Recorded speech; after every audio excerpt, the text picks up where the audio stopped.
What's up, Internet? It's your favorite barista back at it again.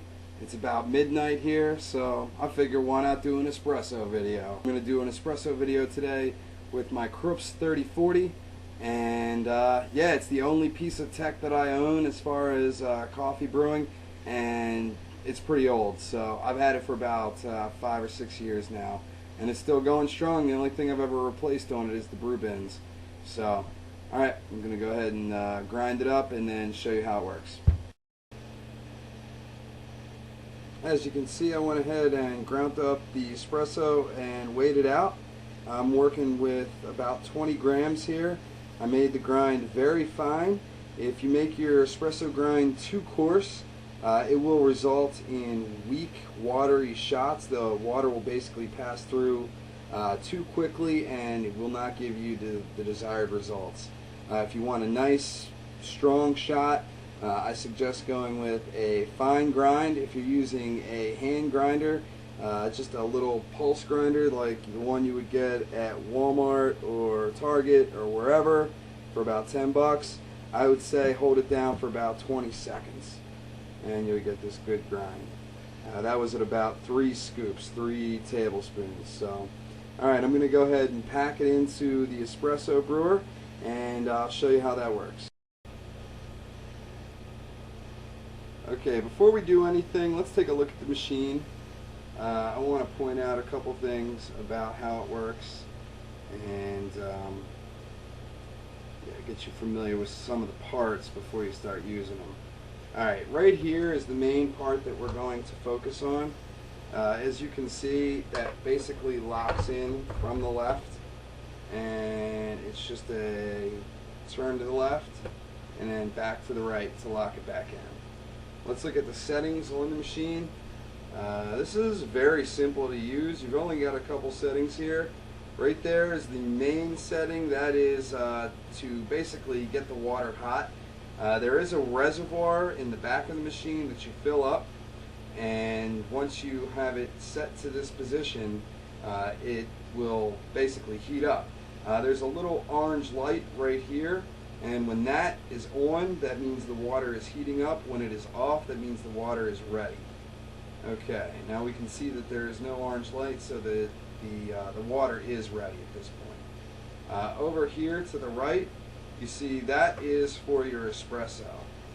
Over here to the left, you have 2 steam settings.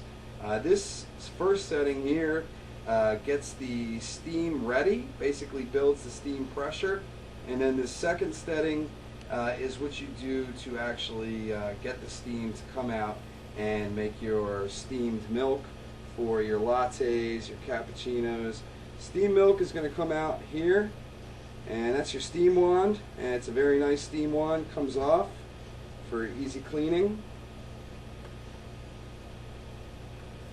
And as you can see, it's got a nice swivel to it.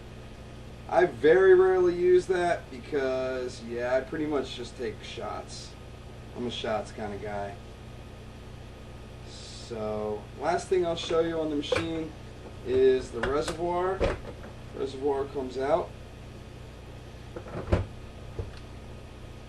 And I basically fill it as needed. I don't like to leave water in there. Obviously, that's going to go bad and produce mold or mildew or whatever, bacteria, all that kind of gross stuff. Oh, before I forget, you also got a nice little draining well. I don't know if you can see that too good. It's kind of dark in here, but that pops out, and any excess water you just dump out. So that's your draining tray.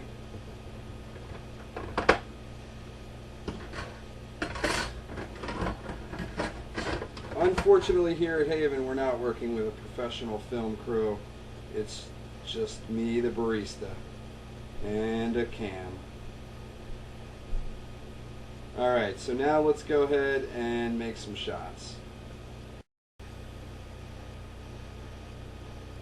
Okay, so I'm going to go ahead and start by putting the brew basket in here. I don't know what you officially call this. I guess I'm not really that good of a barista after all.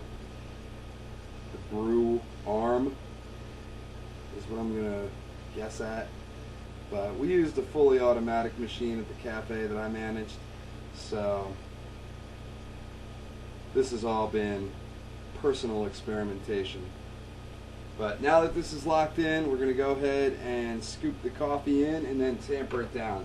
Now that's important because you want the puck, that's the coffee that's going to go in here, you want that to be nice and tight. You're going to want that to be nice and compact. So I'm going to go ahead and scoop it in. My scoop and tamper, and then press that down.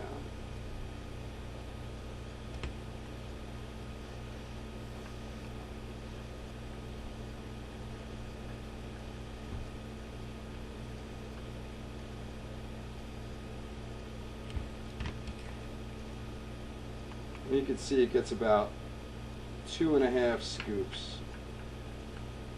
And this will produce a double shot for us. So about 2 ounces of espresso. Alright. The final pack. And looks like we're all ready to go. Alright, now we're going to go ahead and pull our shots. I'm going to do these one at a time. I'm going to produce 2 shots, 1 ounce per shot.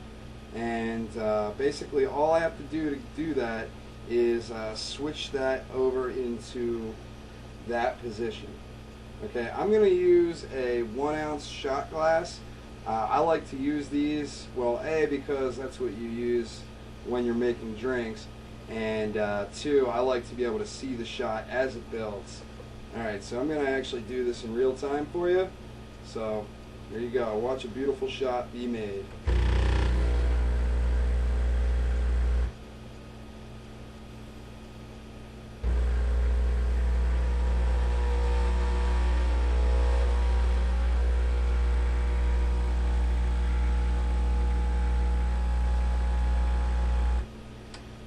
And we're going to cut that off right as about gets to the top there.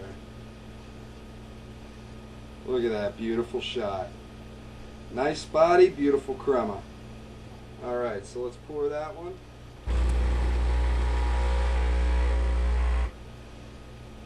And I'm going to go for round 2.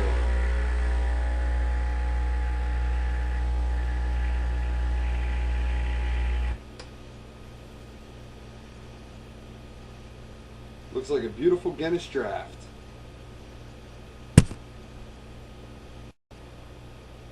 Okay, this one is very full, so I'm going to go ahead and pour it real soon, real quick. You don't want to let shots sit for more than a few seconds. If you're making a drink, you want to steam your milk first. We'll do that in another video, but you don't want to let your shots sit for more than a couple seconds. Theoretically, they die after about 10 to 15 seconds. Okay, you can see I've got a, if I can get a shot here, you can see I've got a really nice crema. I'll go ahead and do an aerial view for you. That's better. Yeah, that's a beautiful looking shot of espresso.